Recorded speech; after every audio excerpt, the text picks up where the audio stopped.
So, good morning from Portugal. We're still up in the mountains. I just thought I'll give you the view. This is where we spent the night last night, next to a beautiful spring.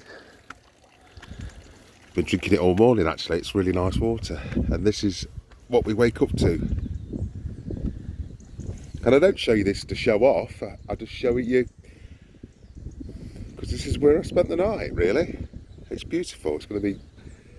It's about October the 7th, I think, 2022, and it's going to be 28 degrees today, so a beautiful day to be had. And we're off a little bit further north today, into Spain and back out again.